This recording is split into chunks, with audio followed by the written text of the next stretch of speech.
This is such a great privilege and honor to be with you all.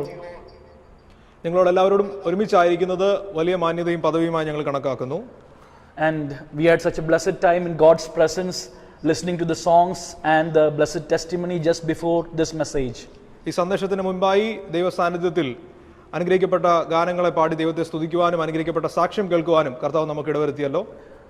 We have taken a very special and a very important theme for this 8th Youth Impact. ഈ 8ാമത് youth impact മീറ്റിംഗിനായിട്ട് വളരെ പ്രത്യേകതയുള്ളതും പ്രാധാന്യമുള്ളതുമായ ഒരു വിഷയമാണ് നമ്മൾ തിരഞ്ഞെടുത്തിരിക്കുന്നത്. You may have noticed the poster, the flyers, and there is a question which is given as the theme of this particular meeting. ഈ മീറ്റിംഗിന്റെ flyer നിങ്ങൾ ശ്രദ്ധിച്ചു കാണും. ഒരു പ്രത്യേക ചോദ്യമാണ് ഈ മീറ്റിംഗിന്റെ തീമായിട്ട് എടുത്തിരിക്കുന്നത്. The theme is given as follow your heart, a question mark. ചോദ്യമായിട്ട് നൽകിയിരിക്കുന്ന ഈ മീറ്റിംഗിന്റെ ചിന്താവിഷയം എന്ന് പറയുന്നത് നമ്മുടെ ഹൃദയത്തെ പിന്തുടരുക. അതൊരു ചോദ്യചിഹ്നത്തോട് കൂടെ കൊടുത്തിരിക്കുകയാണ്. ഹൃദയത്തെ പിന്തുടരണമോ എന്നുള്ള ഒരു ചോദ്യചിഹ്നമായിട്ട് കൊടുത്തിരിക്കുക. Follow your heart. This is something that we often hear in all various platforms and medias. വിവിധ പ്ലാറ്റ്ഫോമുകളിൽ വിവിധ മാധ്യമങ്ങളിലൂടെ നമ്മൾ കേൾക്കാറുള്ള ഒരു ആഹ്വാനമാണ് നിങ്ങളുടെ ഹൃദയത്തെ പിന്തുടരുക എന്നുള്ളത്. It is seen in blogs and videos and all kinds of young, especially among young people. You should follow your instinct. You should follow what makes you happy. യുവജനങ്ങളുടെ ഇടയിൽ പ്രചരിക്കുന്ന മാധ്യമങ്ങളിലൊക്കെ നിങ്ങളുടെ ഹൃദയത്തെ പിന്തുടരുക, നിങ്ങളുടെ വാസനകളെ പിന്തുടരുക, അങ്ങനെയുള്ള ആഹ്വാനങ്ങൾ വളരെയധികം വ്യാപകമായിട്ട് പ്രചരിക്കാറുണ്ട്. Some say your heart will never lead you astray. ചിലർ പറയുന്നു നിങ്ങളുടെ ഹൃദയം നിങ്ങളെ ഒരിക്കലും വഴിതെറ്റിക്കുകയില്ല. Following your heart is the road to freedom. ഹൃദയത്തെ പിന്തുടരുക എന്നുള്ളതാണ് സ്വാതന്ത്ര്യത്തിലേക്കുള്ള വഴി. There have been movies, novels and lot of things made on this theme. സിനിമകളും നോവലുകളും എല്ലാം ഈ ചിന്താവിഷയം ആസ്പദമാക്കി നിർമ്മിക്കപ്പെട്ടിട്ടുണ്ട്. What feels good for me, what feels good in my heart, that is right. That is what people tell me when I speak to them. എനിക്ക് എന്താണോ നന്നായി തോന്നുന്നത് അത് ശരിയാണ് എന്നുള്ളതാണ് മറ്റുള്ള ആളുകൾ അതിലൂടെ അവരോട് ആശയവിനിമയം ചെയ്യാറുള്ളത്. The road to freedom is following your heart.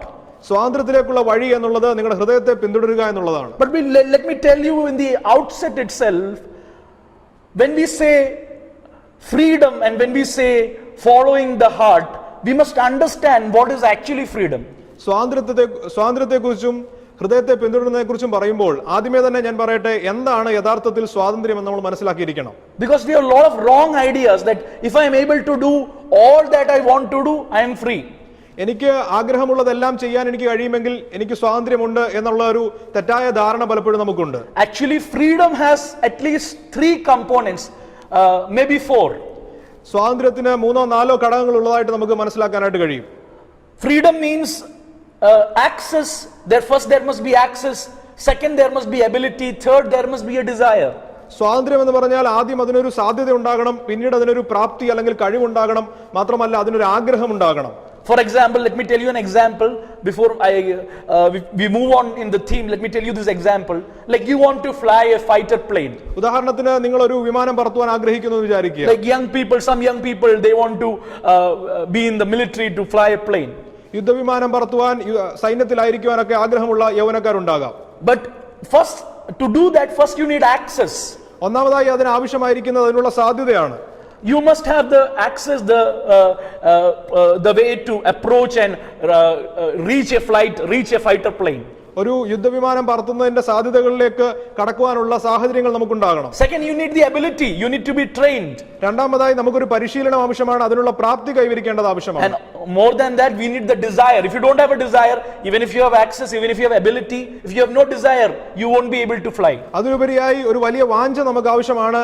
ഇല്ലെങ്കിൽ സാധ്യത ഉണ്ടെങ്കിലും പ്രാപ്തി ഉണ്ടെങ്കിലും നമുക്ക് ആഗ്രഹമില്ല എങ്കിൽ അതുകൊണ്ട് പ്രയോജനമില്ല.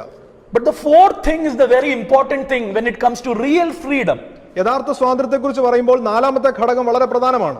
Even if you have access, even if you have ability, even if you have desire, there is something more that you need. നമുക്ക് സാധ്യതയുണ്ടെങ്കിലും പ്രാപ്തി ഉണ്ടെങ്കിലും ആഗ്രഹമുണ്ടെങ്കിലും അതിലധികമായിട്ട് നമുക്ക് ചിലത് ആവശ്യമാണ്. There must be something called, it should be regret proof. There should be no regrets. നമുക്ക് കുറ്റബോധം ഉണ്ടാകുവാൻ പശ്ചാത്താപം ഉണ്ടാകുവാൻ ഉള്ള ഇടയുണ്ടാകരുത്. Lot of things, we have access, we have ability, we have desire, but if you do that, you will regret all your life. നമ്മുടെ ജീവിതത്തിൽ നമ്മൾ ആഗ്രഹിക്കുന്ന പല കാര്യങ്ങൾക്കും നമുക്ക് സാധ്യത ഉണ്ടായിരിക്കാം, പ്രാപ്തി ഉണ്ടായിരിക്കാം, ആഗ്രഹം ഉണ്ടായിരിക്കാം. പക്ഷേ അത് ചെയ്താൽ കുറ്റബോധം ഉണ്ടാകുമോ, പശ്ചാത്താപം ഉണ്ടാകുമോ നമ്മൾ പലപ്പോഴും ചിന്തിക്കുന്നു. If what you are going to do is something that will cause you a regret, that is not real freedom, that is a bondage. നാം ചെയ്യാൻ ആഗ്രഹിക്കുന്ന ഒരു കാര്യം നമ്മളിൽ പശ്ചാത്താപം ഉണ്ടാക്കുന്നതാണ്, കുറ്റബോധം ഉണ്ടാക്കുന്നതാണെങ്കിൽ അത് യഥാർത്ഥ സ്വാതന്ത്ര്യമല്ല, അത് ബന്ധനമാണ്. As we move forward in this message, our main point is, if we follow our heart, will we regret it? ഈ സന്ദേശത്തിലൂടെ ഞാൻ പറയാൻ ആഗ്രഹിക്കുന്നത് നമ്മുടെ ഹൃദയത്തെ നമ്മൾ പിന്തുടരുന്നുവെങ്കിൽ നമ്മൾ പശ്ചാത്തപിക്കേണ്ടി വരുമോ എന്നുള്ളതാണ്. Can we say that what I am doing, what I am up to, will not cause me a regret in 1,000 years? ഞാൻ ചെയ്യുന്ന കാര്യങ്ങൾ 1000 വർഷങ്ങൾക്ക് ശേഷവും എനിക്ക് പശ്ചാത്താപം ഉണ്ടാക്കുന്നതല്ല എന്ന് നമുക്ക് പറയാൻ കഴിയുമോ? You, at least a few of you will know, many of you will know that following your instinct, following your heart, following what looks good has led to many regrets. നിങ്ങളിൽ പലർക്കും അറിയാമായിരിക്കാം, ഒരുപക്ഷെ നമ്മുടെ ഹൃദയത്തെ, നമ്മുടെ വാസനകളെ പിന്തുടരുന്നത് അനേക കുറ്റബോധത്തിന്, പശ്ചാത്താപത്തിനുള്ള സാഹചര്യങ്ങൾ ഉണ്ടാക്കിയിട്ടുണ്ട്. This evening as Youth Impact, we'll look into the pages of the Bible and try to understand what does the Bible say about following your heart. ഈ വൈകുന്നേര സമയത്ത് യൂത്ത് ഇമ്പാക്ട് മീറ്റിംഗ് ആയിട്ട് നമ്മൾ ദൈവസന്നിധിയിലായിരിക്കുമ്പോൾ ദൈവവചനം പരിശോധിച്ചുകൊണ്ട് എന്താണ് യഥാർത്ഥത്തിൽ ഹൃദയത്തെ പിന്തുടരുക എന്നുള്ളതിനെ കുറിച്ച് നമുക്ക് വചനത്തിൽ നിന്ന് പരിശോധിക്കാം. Can you live a regret-free life? പശ്ചാത്താപമില്ലാത്തൊരു ജീവിതം നയിക്കാനായിട്ട് നമുക്ക് കഴിയുമോ? We are not going to abandon this slogan and say it is, there is something wrong to it, but we are going to find it, and I believe we are going to change it into something different. നമ്മൾ പൂർണ്ണമായി അതിനെ നിഷേധിക്കുകയല്ല, നമ്മൾ അതിന്റെ യഥാർത്ഥ അവസ്ഥയെ പരിശോധിക്കുവാൻ, അതിന്റെ വ്യത്യസ്തമായ തലങ്ങളെ പരിശോധിക്കുവാനാണ് ആഗ്രഹിക്കുന്നത്. Stay till the end as we listen to God's word, as we meditate together. ദൈവവചനം പഠിക്കുകയും ശ്രദ്ധിക്കുകയും ധ്യാനിക്കുകയും ചെയ്യുമ്പോൾ ഈ മീറ്റിംഗിന്റെ, ഈ മെസ്സേജിന്റെ അവസാനം വരെ വളരെ ശ്രദ്ധാപൂർവം കേൾക്കുവാൻ നിങ്ങളോട് ആവശ്യപ്പെടുകയാണ്. To understand what is the human heart and what does it mean to follow your heart, and is it biblical? എന്താണ് മനുഷ്യ ഹൃദയം, അതിനെ പിന്തുടരുവാൻ കഴിയുമോ, അത് വേദപുസ്തക അടിസ്ഥാനത്തിലുള്ളതാണോ എന്ന് നമുക്ക് പരിശോധിക്കാം. The first question that must come into our mind, what is the heart? ആദ്യത്തെ ചോദ്യം നമ്മുടെ മനസ്സിലേക്ക് വരേണ്ടത് എന്താണ് ഹൃദയം? Because heart means a lot of different things. ഹൃദയം എന്നുള്ളത് കൊണ്ട് പല കാര്യങ്ങൾ അർത്ഥമാക്കുന്നുണ്ട്. Especially among young people, I know it's just a week. Just last Sunday we had something called Valentine's Day, and we think whenever the word heart comes, it's connotes, it brings out things like a red heart or something, like it's all about romance or something else. യുവജനങ്ങളുടെ ഇടയിൽ പ്രത്യേകിച്ചും heart എന്ന് പറയുമ്പോൾ ഒരാഴ്ചയായുള്ളൂ, കഴിഞ്ഞ ഞായറാഴ്ചയായിരുന്നു Valentine's day. അപ്പോൾ ഹൃദയം എന്ന് കേൾക്കുമ്പോൾ പലപ്പോഴും സ്നേഹത്തെക്കുറിച്ച്, പ്രണയത്തെക്കുറിച്ച്, ചുമപ്പിനെക്കുറിച്ച് അങ്ങനെയുള്ള ചിന്തകളൊക്കെയാണ് മനസ്സിലേക്ക് വരുന്നത്. But we must understand when we come to God's word, because God's word is our ultimate standard. The word heart, the concept of heart is very different. എന്നാൽ ദൈവവചനമാണ് നമ്മുടെ പരമമായ അടിസ്ഥാനം. അതുകൊണ്ട് ഹൃദയത്തെക്കുറിച്ചുള്ള ദൈവവചനത്തിന്റെ കാഴ്ചപ്പാട് വളരെ വ്യത്യസ്തമാണ്. In biblical times also, and today also, we know that heart is something almost like our fist. It is an organ that is beating at one side of our chest. വേദപുസ്തക കാലത്തായിക്കോട്ടെ ഇക്കാലത്തായിക്കോട്ടെ നമുക്കറിയാം, നമ്മുടെ ഹൃദയം എന്ന് പറയുന്നത്, നമ്മുടെ ശരീരത്തിലെ ഹൃദയം എന്ന അവയവം നമ്മുടെ മുഷ്ടിയോളം മാത്രം വലിപ്പമുള്ളതും നമ്മുടെ ശരീരത്തിന്റെ ഒരു ഭാഗത്ത് സ്ഥിതി ചെയ്യുന്നതുമാണ്. In the Old Testament, the word lab, and the New Testament, the word cardia is used for heart. Lab എന്ന വാക്ക് പഴയ നിയമത്തിലും കാർഡിയ എന്നുള്ള വാക്ക് പുതിയ നിയമത്തിലും ഹൃദയത്തിന് വേണ്ടി ഉപയോഗിച്ച് നമ്മൾ കാണുന്നുണ്ട്. The word cardiac, cardiology, cardiologist, and all this thing comes from the Greek word cardia. Cardia, cardiologist തുടങ്ങിയ വാക്കുകളൊക്കെ ഈ ഗ്രീക്ക് വാക്ക് കാർഡിയ എന്നുള്ള ഗ്രീക്ക് വാക്കിൽ നിന്നാണ് ഉത്ഭവിച്ചത്. But when we look in the Bible and when we look in human history, heart is not just the organ. When we say heart, it does not just mean the organ beating inside our bosom. വേദപുസ്തകത്തിലും മനുഷ്യചരിത്രത്തിലും നമ്മൾ നോക്കുമ്പോൾ ഹൃദയം എന്നതുകൊണ്ട് അർത്ഥമാക്കുന്നത് കേവലം നമ്മുടെ ഒരു മാനുഷിക അവയവം മാത്രമല്ല. In ancient times, heart was understood to be the center of human person. പുരാതന കാലത്ത് ഹൃദയം എന്നത് വിശ്വസിക്കപ്പെട്ടത് ഒരു മനുഷ്യന്റെ കേന്ദ്ര ഭാഗമാണ് ഹൃദയം എന്നുള്ളതാണ്. Like for example, when we are going to the Bible in Genesis 18:5, we see that Abraham is telling the guests, revive yourself. In original it is saying, revive your hearts by coming down and eating. Abraham is preparing a meal for the people, the 3 men who came to visit him, and he's saying, revive your heart by eating this food. Abraham ദൂതന്മാരെ സൽക്കരിക്കുമ്പോൾ ഉൽപ്പത്തി പുസ്തകം 18-ാം അധ്യായത്തിൽ നമുക്ക് കാണാനായിട്ട് കഴിയും. അതിന്റെ യഥാർത്ഥ പരിഭാഷ നമ്മൾ പരിശോധിക്കുമ്പോൾ നിങ്ങളുടെ ഹൃദയത്തെ ഉന്മേഷം പകർന്നിട്ട് ഹൃദയത്തിന് പുതുക്കിയിട്ട് നിങ്ങൾക്ക് കടന്നു പോകാം എന്നുള്ള രീതിയിലാണ് അവിടെ പറയുന്നത്. So as if eating food is going to the heart and strengthening the heart. അവിടെ ഭക്ഷണം കഴിക്കാൻ അവരെ ക്ഷണിക്കുന്നത് ഹൃദയത്തെ ശക്തിപ്പെടുത്തുന്നതായിട്ട് ഹൃദയത്തെ പോഷിപ്പിക്കുന്നതായിട്ടാണ് നമ്മൾ കാണുന്നത്. We know the food is not going directly to the heart, but in the ancient time people believed if the heart is strengthened, the body is strengthened. ആഹാരം കഴിക്കുന്നത് നേരെ ഹൃദയത്തിലോട്ടല്ല പോകുന്നത്. എങ്കിലും പുരാതന കാലത്ത് ആളുകൾ വിശ്വസിച്ചിരുന്നത് ഹൃദയം ശക്തീകരിക്കപ്പെട്ടാൽ ശരീരം ശക്തീകരിക്കപ്പെടും എന്നുള്ളതാണ്. At the same time in the Bible we see another way of talking about heart. Heart always shows inaccessibility. You cannot access it.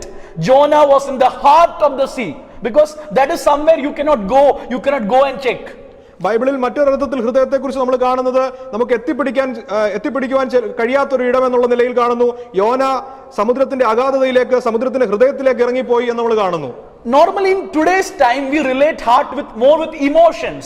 ഇന്ന് നമ്മൾ ഹൃദയത്തെ കൂടുതൽ താതാത്മ്യപ്പെടുത്തുന്ന അല്ലെങ്കിൽ ഹൃദയം കൊണ്ട് അർത്ഥമാക്കുന്നത് നമ്മുടെ വികാരങ്ങളെയാണ്. But in biblical times when they say heart, not just the organ, not just emotions, it is much more. It includes everything about our inner personality. വേദപുസ്തക കാലത്ത് ഹൃദയം എന്നുള്ളത് കൊണ്ട് നമ്മുടെ വികാരങ്ങളെയോ നമ്മുടെ അവയവങ്ങളെയോ മാത്രമല്ല നമ്മുടെ വ്യക്തിത്വവുമായി ബന്ധപ്പെട്ട സകല കാര്യങ്ങളെയും ഉൾപ്പെടുത്തിക്കൊണ്ടാണ് വേദപുസ്തക ഭാഷയിൽ ഹൃദയം എന്നുള്ളത് പരാമർശിച്ചിരിക്കുന്നത്. In biblical language, in the Old Testament and New Testament, heart is equal to our thinking, mind and intellectual. ഹൃദയം എന്നുള്ളത് വേദപുസ്തക കാലത്ത് വേദപുസ്തക ഭാഷയിൽ നമ്മുടെ ചിന്തകളെയും വികാരങ്ങളെയും ബുദ്ധിയെയും എല്ലാം ഉൾപ്പെടുന്ന ഒരു കാര്യമായിട്ടാണ് എഴുതിയിരിക്കുന്നത്. In Matthew 9:4, Jesus is saying the Pharisees, knowing their thoughts, Jesus is asking, why are you thinking evil in your hearts? So thinking is connected with the heart. Mathai സുവിശേഷം 9-ാം അധ്യായത്തിൽ യേശു പരീശന്മാരോട് ചോദിക്കുന്നത് നിങ്ങൾ എന്തുകൊണ്ടാണ് ഹൃദയത്തിൽ ദോഷം നിരൂപിക്കുന്നത് എന്നുള്ളതാണ്. അപ്പോൾ ചിന്ത എന്നുള്ളത് ഹൃദയവുമായി ബന്ധപ്പെട്ടതായിട്ട് എഴുതിയിരിക്കുന്നു. So not just thinking, I'm trying to give you a very small gist of what does the Bible mean by the word heart. വേദപുസ്തകം ഹൃദയത്തെക്കുറിച്ച് എന്ത് പറയുന്നു എന്നുള്ളതിന്റെ ചെറിയ വിവരണങ്ങളാണ് ഞാൻ നിങ്ങളോട് നൽകുന്നത്. I can go into that much. We have further more to explore.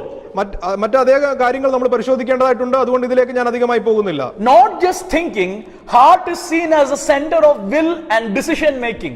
തീരുമാനത്തിന്റെയും ഇച്ഛാശക്തിയുടെയും കേന്ദ്രമായും ഹൃദയത്തെ നമ്മൾ കാണുന്നു. In Proverbs 16:9 it is said, in the heart a man plans the course, makes his decision. സദൃശവാക്യത്തിൽ നമ്മൾ കാണുന്നു ഒരു മനുഷ്യൻ തന്റെ ഹൃദയത്തിൽ തന്റെ പദ്ധതികളെ നിരൂപിക്കുന്നു എന്നുള്ളത്.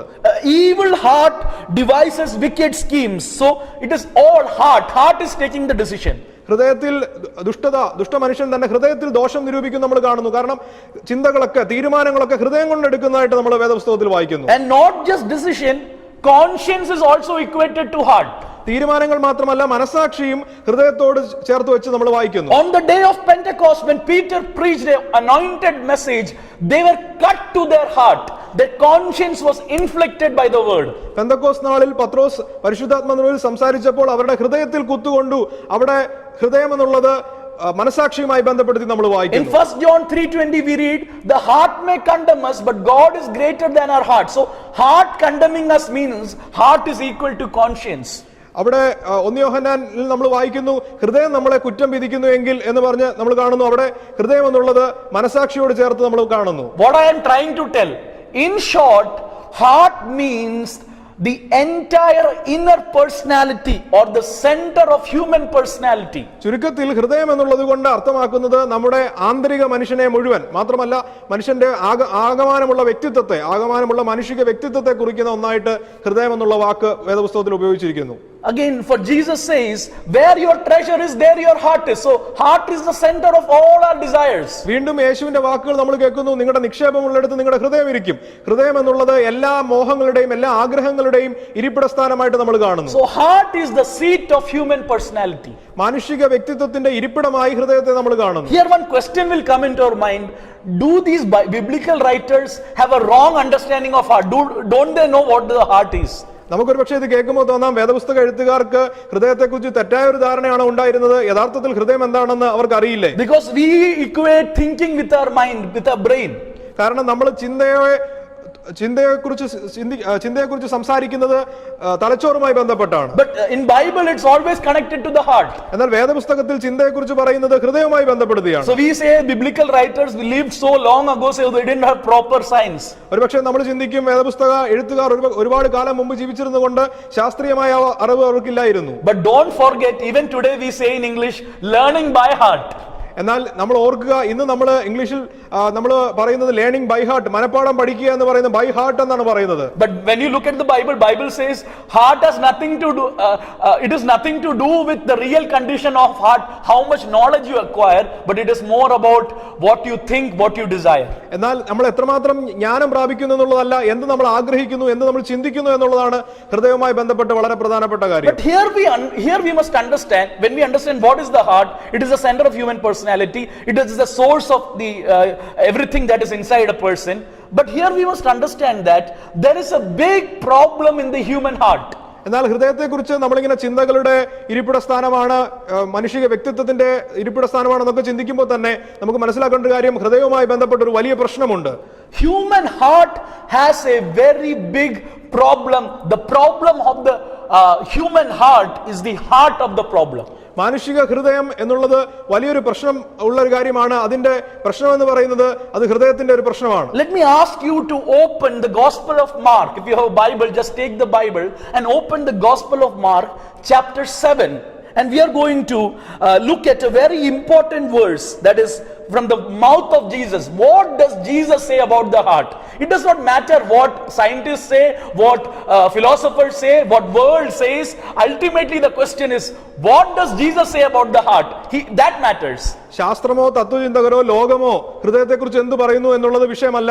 യേശു തിരുവായി മൊഴിഞ്ഞ് ഹൃദയത്തെക്കുറിച്ച് എന്താണ് പറഞ്ഞതെന്ന് നമുക്ക് മർക്കോസിന്റെ സുവിശേഷം 7-ാം അധ്യായത്തിൽ നിന്ന് പരിശോധിക്കുവാനായിട്ട് കഴിയും. What the entire knowledge of humanity, what the entire PhDs have to say is worth the garbage.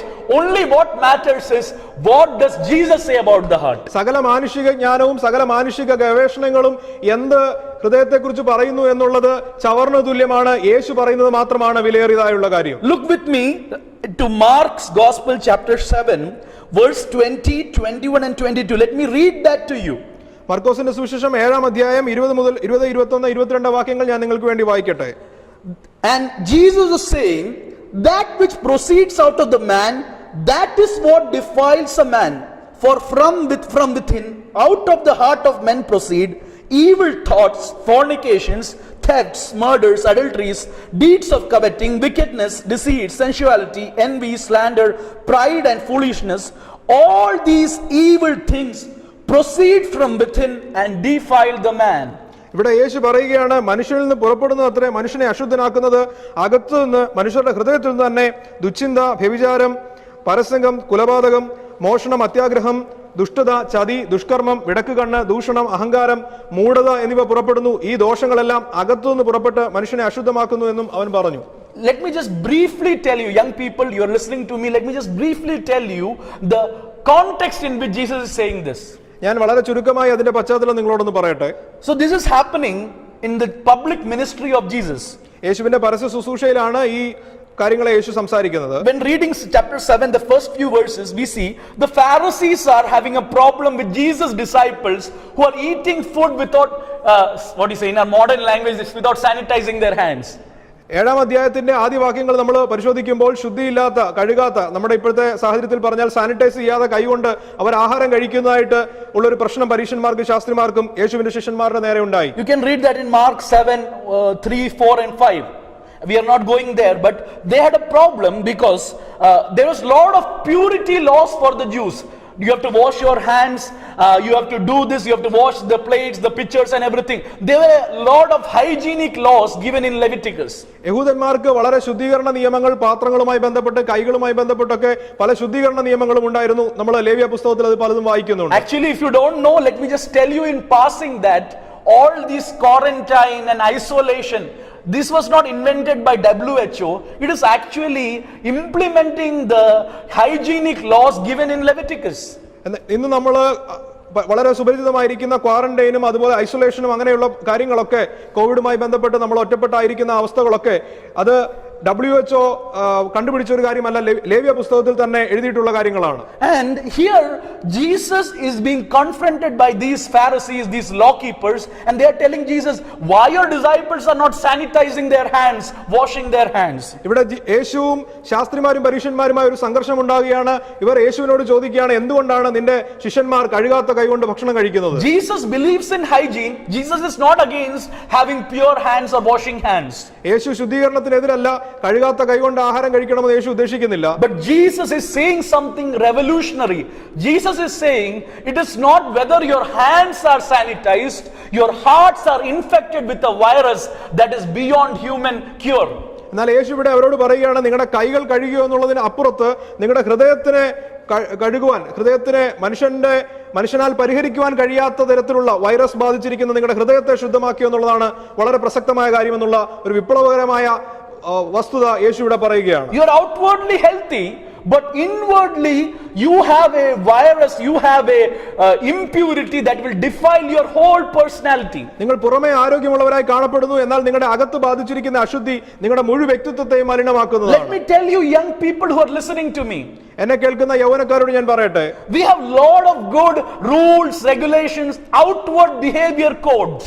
നമുക്ക് ഒരുപാട് നല്ല നിയമങ്ങൾ, ഒരുപാട് ബാഹ്യ നിയമങ്ങൾ, ചട്ടങ്ങളുണ്ട്.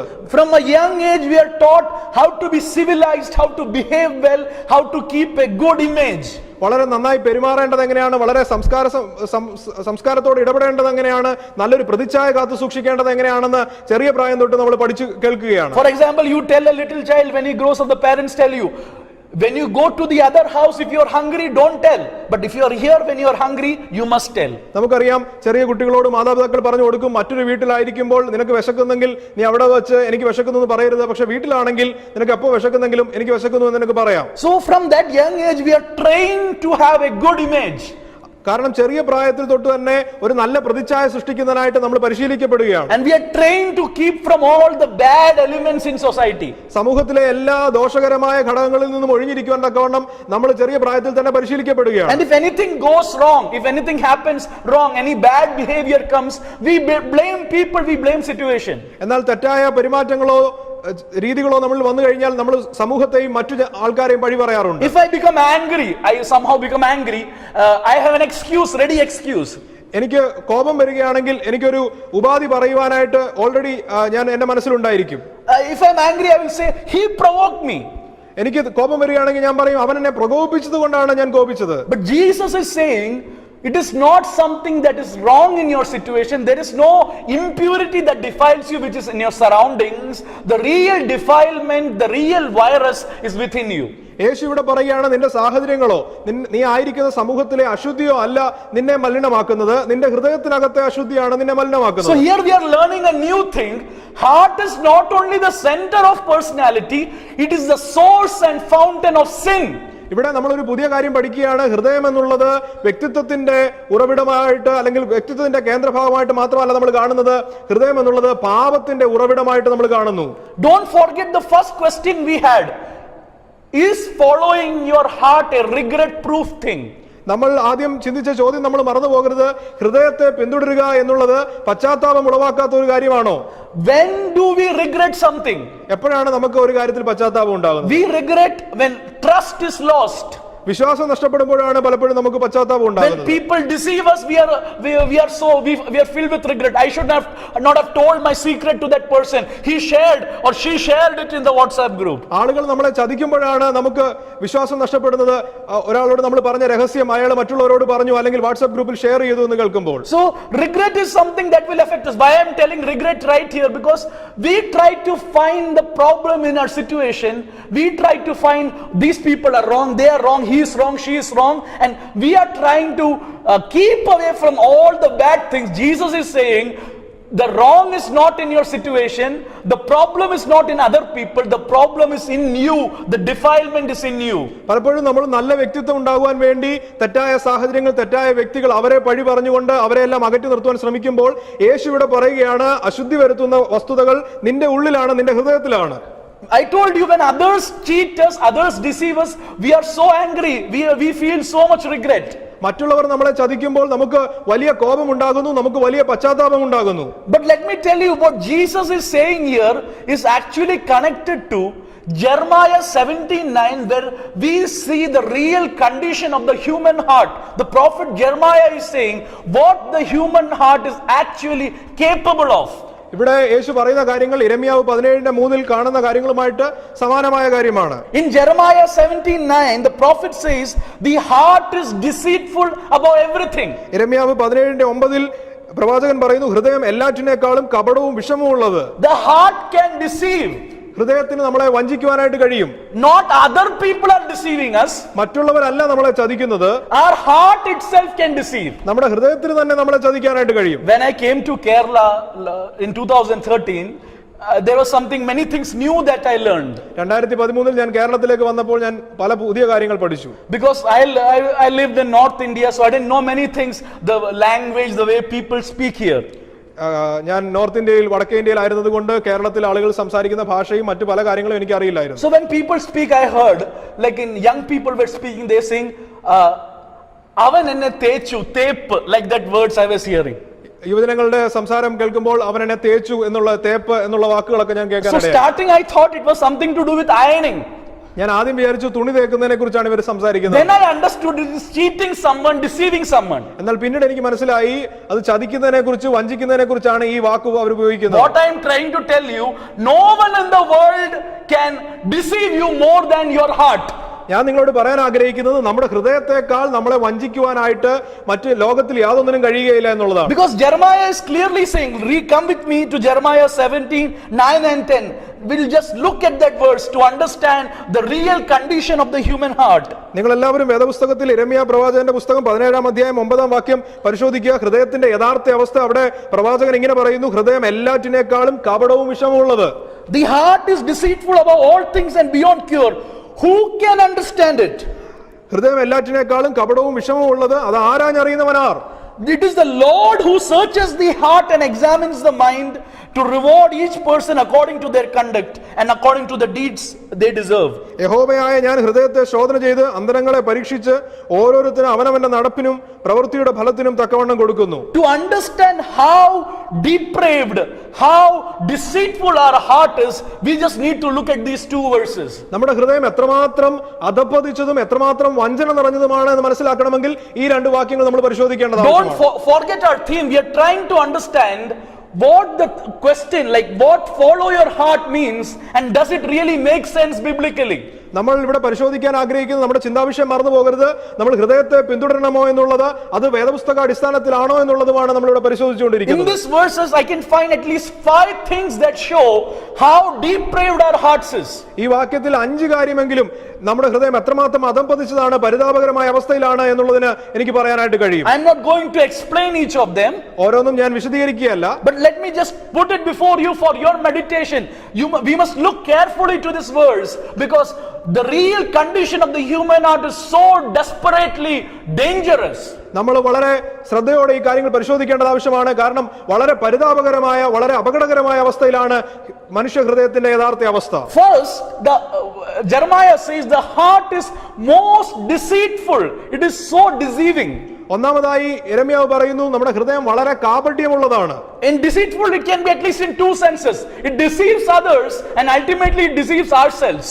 കാപട്യം എന്ന് പറയുമ്പോൾ 2 രീതിയിൽ ഉണ്ടാകാം. അത് മറ്റുള്ളവരെ വഞ്ചിക്കുന്നു, മറ്റുള്ളവരോട് കപടം കാണിക്കുന്നു, നമ്മളോട് തന്നെ കപടം കാണിക്കുന്നു. Deceiving others can be understood, but deceiving ourselves when we don't know that we are deceiving ourselves.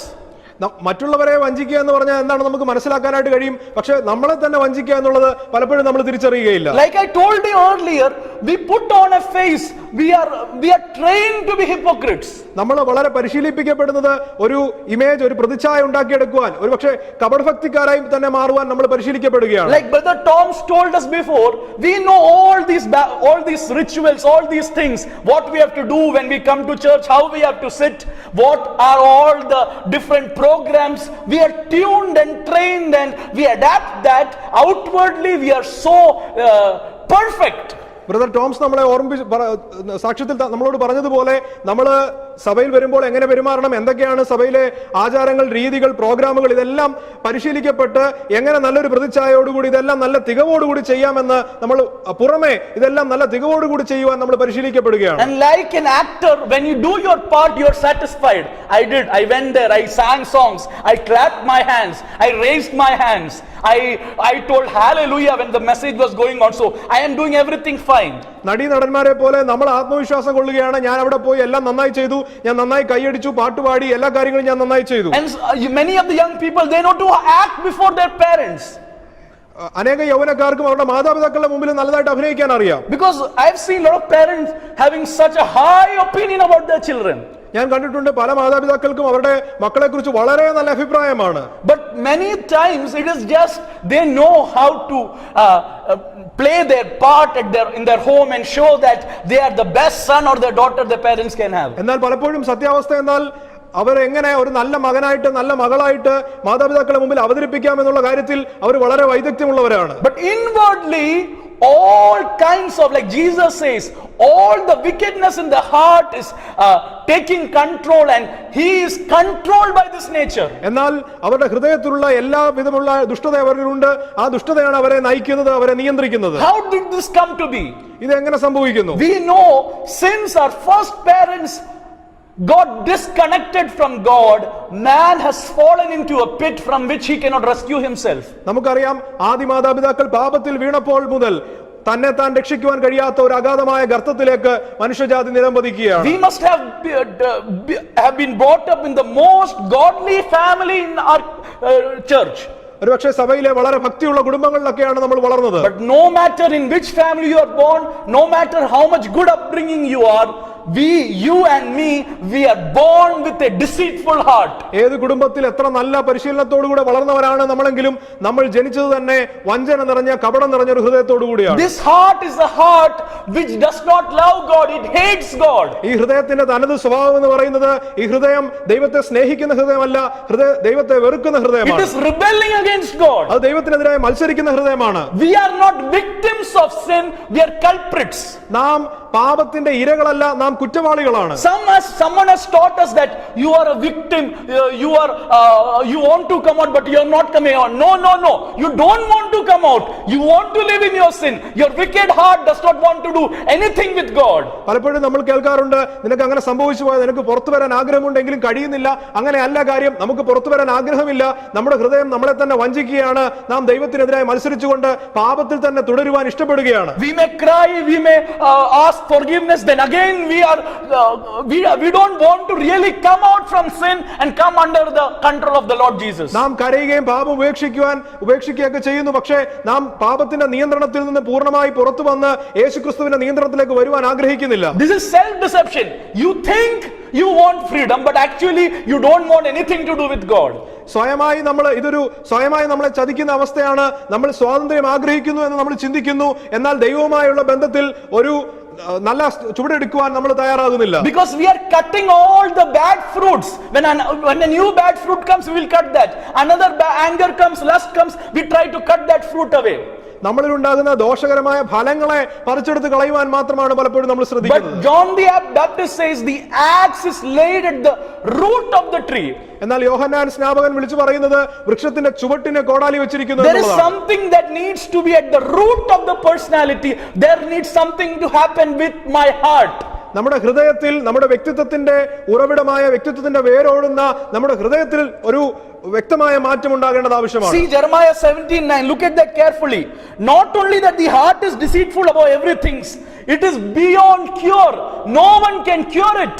17-ാം അധ്യായം 9-ാമത്തെ വാക്യത്തിൽ നമ്മൾ വായിക്കുന്ന ഹൃദയം കപടമുള്ളത് മാത്രമല്ല, അത് വിഷമമുള്ളതുമാണ്. അത് ആർക്കും പരിഹരിക്കുവാൻ കഴിയാത്ത വിധം സങ്കീർണമായ പ്രശ്നമാണ്. Nobody can cure this heart condition in the world. ഈ ഹൃദയത്തെ സൗഖ്യമാക്കുവാൻ, പരിഹരിക്കുവാൻ ആർക്കും ഈ ലോകത്തിൽ കഴിയുകയില്ല. This heart is so wicked, all evil. I am not saying this, Jesus is saying every sin is rooted in the heart.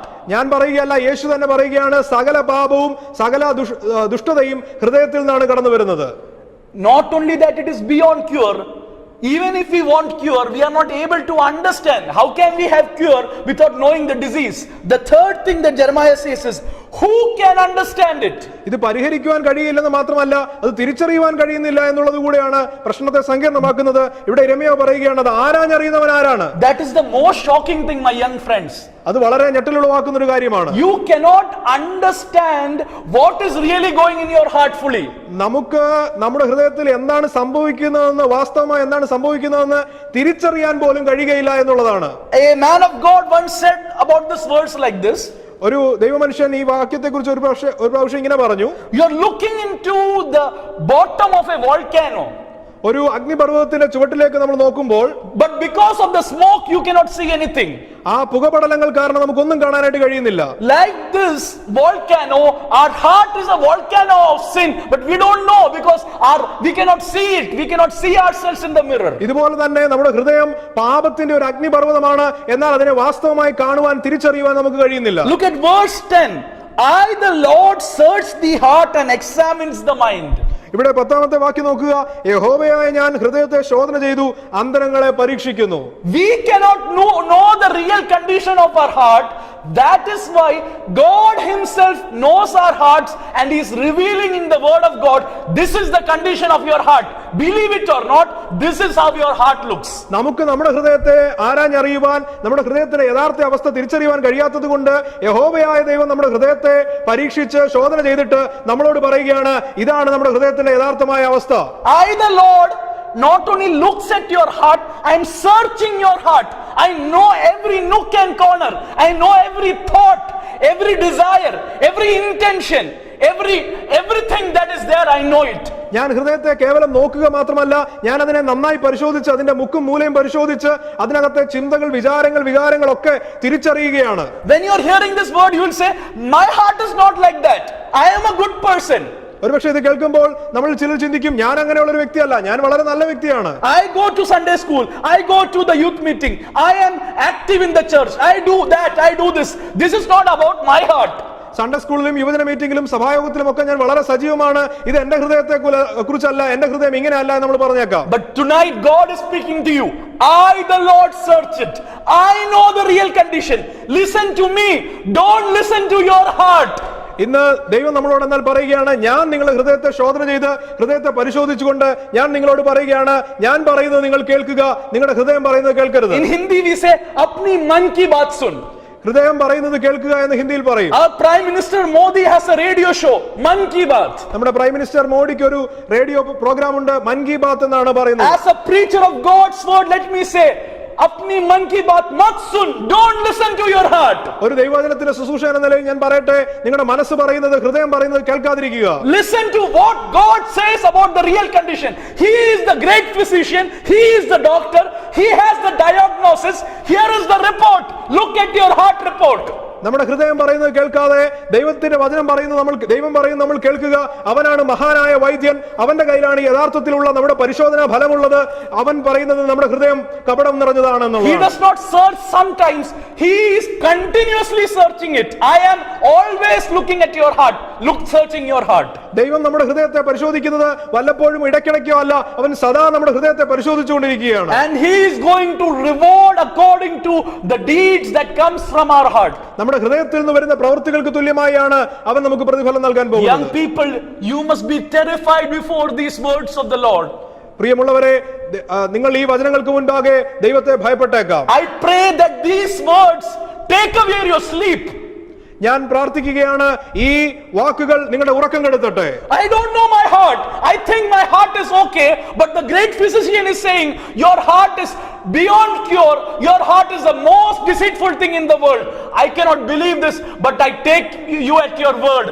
I need a deliverance. എന്റെ ഹൃദയം പറയുന്നത്, എന്റെ ദൈവം പറയുകയാണ്, എനിക്കറിയാം, ഞാൻ എന്നെ കുറിച്ച് ചിന്തിക്കുന്നത് എനിക്കൊരു കുഴപ്പവുമില്ല, ഞാൻ ഓക്കെ ആണെന്നാണ്. പക്ഷെ എന്റെ ദൈവം പറയുന്നു, എന്റെ ഹൃദയം വഞ്ചന നിറഞ്ഞതാണ്, കപടം നിറഞ്ഞതാണ്. അതുകൊണ്ട് എനിക്ക് ദൈവത്തോട് പറയാനുള്ളത്, ദൈവമേ, നീ പറഞ്ഞ വാക്കിനെ ഞാൻ അതുപോലെ സ്വീകരിക്കുന്നു, എന്നെ ഈ അവസ്ഥയിൽ നിന്ന് വിടുവിക്കണമേ.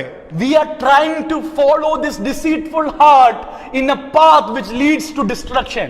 നമ്മൾ ഈ വഞ്ചന നിറഞ്ഞ ഹൃദയത്തെ അനുഗമിക്കുന്നവരാണെങ്കിൽ അത് നമ്മളെ നയിക്കുന്നത് നാശത്തിലേക്കാണ്. But the cure of the heart lies and begins from a realization of our own sinfulness.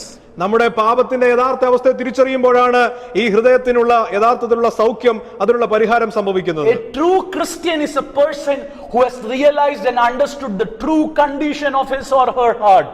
അവന്റെയോ അവളുടെയോ ഹൃദയത്തിന്റെ യഥാർത്ഥ അവസ്ഥയെ തിരിച്ചറിയുവാൻ കഴിയുന്ന ഒരു വ്യക്തിയാണ് ഒരു യഥാർത്ഥ ക്രിസ്ത്യാനി. In Joel chapter 2, 12 and 13, just note that verse down. I'm not asking you to take that. In Joel 2, 12 and 13 it says, "Return to me with all your heart, with fasting, weeping and mourning. Rend your hearts and not your garments." യോവേൽ പ്രവചനത്തിൽ നമ്മൾ വായിക്കുന്നു, നിങ്ങളുടെ വസ്ത്രങ്ങളെ അല്ല ഹൃദയങ്ങളെ തന്നെ കീറി നിങ്ങൾ ദൈവത്തിങ്കിലേക്ക് തിരിയുക. Return to the Lord, for he is gracious and compassionate, slow to anger, full of love. അവൻ കരുണയും മനസ്സലിവുമുള്ളവനാകിയാൽ, അവൻ കോപത്തിന് താമസമുള്ളവനാകിയാൽ, അവൻ സ്നേഹം നിറഞ്ഞവനാകിയാൽ അവനിലേക്ക് തിരിയുക. Dear brothers, dear sisters, let me as a humble servant of the Lord tell you, beg you, understand the true condition of your heart and understand how good our God is. ദൈവത്തിന്റെ ഒരു എളിയ ദാസൻ എന്ന നിലയിൽ ഞാൻ നിങ്ങളോട് പറയട്ടെ, നമ്മുടെ ഹൃദയത്തിന്റെ യഥാർത്ഥ അവസ്ഥയെ തിരിച്ചറിയുക, എത്ര നല്ലവനാണ് നമ്മുടെ ദൈവമെന്നും തിരിച്ചറിയുക. I am wrong, God is right. ഞാൻ തെറ്റാണ്, ഞാൻ മോശമാണ്, ദൈവം നല്ലവനെന്ന് തിരിച്ചറിയുക. Many young people I know, they blame God. എനിക്കറിയാം അനേക യൗവനക്കാരും ദൈവത്തെ കുറ്റപ്പെടുത്തുകയാണ്. I know young people from Pentecostal churches who have become atheists because they cannot understand why God is not good to me. പെന്തക്കോസ്തുകാരായ യൗവനക്കാർ അനേകർ നിരീശ്വരവാദികളായി മാറുന്നത് എനിക്കറിയാം. കാരണം അവർ ചോദിക്കുന്നു, എന്തുകൊണ്ടാണ് ദൈവം എനിക്ക് നല്ലവനല്ലാത്തത്? As a person who stands for God, I've tried to argue, I've tried to convince them, but humanly it is impossible. The Lord needs to change their heart. What I'm trying to say, when you start blaming God, you don't see who you are. പലപ്പോഴും ഞാൻ പറയാൻ അവരെ ബോധ്യപ്പെടുത്താൻ ശ്രമിക്കാറുണ്ട്, പക്ഷേ അത് ദൈവം തന്നെയാണ് അവരുടെ ഹൃദയം തുറന്നത് മനസ്സിലാക്കേണ്ടത്. പലപ്പോഴും ഞാൻ പറയാറുണ്ട്, ദൈവത്തെ കുറ്റപ്പെടുത്തുമ്പോൾ നാം നമ്മെ തന്നെ തിരിച്ചറിയാതിരിക്കുകയാണ്. So when we understand, when we have recognition, when we recognize what much depravity, what much deceit is in my heart, the problem lies within me, then we start appreciating the grace of God. നാം നമ്മുടെ ഹൃദയത്തെ തിരിച്ചറിയുമ്പോൾ അത് എത്രമാത്രം വഞ്ചന നിറഞ്ഞതും എത്രമാത്രം അധപ്പതിച്ചതുമാണ് എന്ന് തിരിച്ചറിയുമ്പോഴാണ് നമുക്ക് ദൈവകൃപയെ സ്വീകരിക്കുവാൻ, അതിനെ ശ്ലാഘിക്കുവാൻ കഴിയുന്നത്. There are a lot of miracles in the Bible, but let me tell you the biggest miracle in the Bible. വേദപുസ്തകത്തിൽ അനേക അത്ഭുതങ്ങൾ രേഖപ്പെടുത്തിയിട്ടുണ്ട്. എന്നാൽ വേദപുസ്തകത്തിലെ ഏറ്റവും വലിയ അത്ഭുതം ഞാൻ നിങ്ങളോട് പറയട്ടെ. Dear brothers and sisters, some miracles are so amazing we cannot understand. പ്രിയമുള്ള സഹോദരി സഹോദരന്മാരെ, ചില അത്ഭുതങ്ങൾ വളരെ അതിശയകരമായതാണ്, നമുക്കത് പൂർണ്ണമായി മനസ്സിലാക്കാൻ പോലും കഴിയത്തില്ല. Sometimes I try to understand a little of it. Like for example, we read in the Bible that the sun was stopped for a day in the book of Judges. ന്യായാധിപന്മാരുടെ പുസ്തകത്തിൽ നമ്മൾ വായിക്കുന്നു, സൂര്യൻ നിശ്ചലമായ അതിനെ കുറിച്ച് നമ്മൾ വായിക്കുന്നു. പലപ്പോഴും അതെങ്ങനെയാണെന്ന് ഞാൻ മനസ്സിലാക്കാൻ ശ്രമിക്കാറുണ്ട്, അത് നമുക്ക് കഴിയുന്നതല്ല. It's as if the earth stopped rotating, which is rotating in such a speed. ഇത്ര വേഗത്തിൽ, കൃത്യമായ വേഗത്തിൽ സഞ്ചരിച്ചുകൊണ്ടിരിക്കുന്ന, കറങ്ങിക്കൊണ്ടിരിക്കുന്ന ഭൂമി നിലച്ചു എന്നുള്ളതാണ് അതുകൊണ്ട് അർത്ഥമാക്കുന്നത്. And how can that happen? I don't know. അതെങ്ങനെ സംഭവിക്കാം എനിക്കറിയില്ല. If it actually happens right now, we will be thrown off into space. അങ്ങനെ ഇപ്പോൾ സംഭവിക്കുകയാണെങ്കിൽ നമ്മൾ ബഹിരാകാശത്തേക്ക്, ശൂന്യതയിലേക്ക് എടുത്തെറിയപ്പെടും. That's such a big miracle. അത് ഒരു വല്ലാത്തൊരു അത്ഭുതമാണ്. But bigger miracle, the biggest miracle is God says our wicked hearts, our hearts that don't respond to God, He will change that and He will give us a new heart. എന്നാൽ ദുഷ്ടത നിറഞ്ഞ, നമുക്ക് മാറ്റുവാൻ കഴിയാത്ത ഹൃദയത്തെ ദൈവം മാറ്റി നമുക്കൊരു പുതിയ ഹൃദയം നൽകും എന്നുള്ളതാണ് വേദപുസ്തകം അവതരിപ്പിക്കുന്ന ഏറ്റവും വലിയ അത്ഭുതം. In Jeremiah we saw the condition of the heart.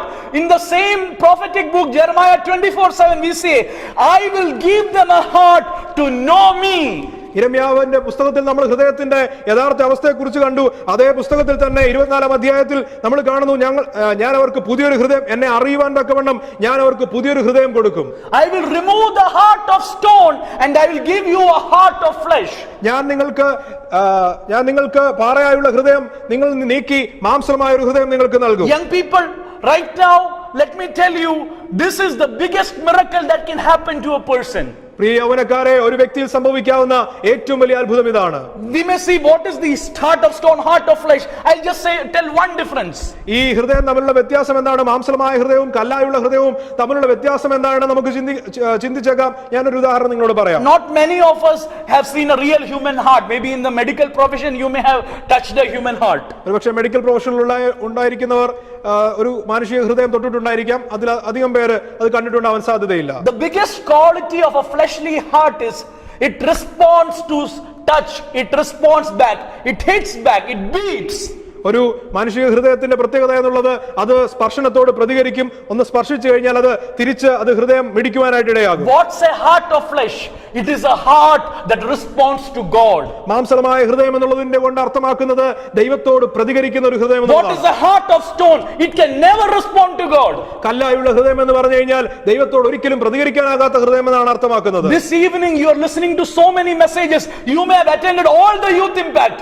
But if you are not able to respond to God's word in a proper way, in the way that God is asking you, that means you need a change of heart.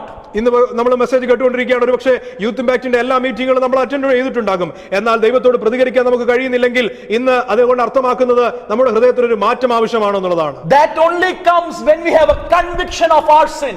അത് സാധ്യമാകുന്നത് നമ്മുടെ പാപത്തെക്കുറിച്ച് ഒരു യഥാർത്ഥ ബോധ്യം നമുക്കുണ്ടാകുമ്പോൾ This മാത്രമാണ്. happens because Jesus 2000 years ago paid the price for our sin.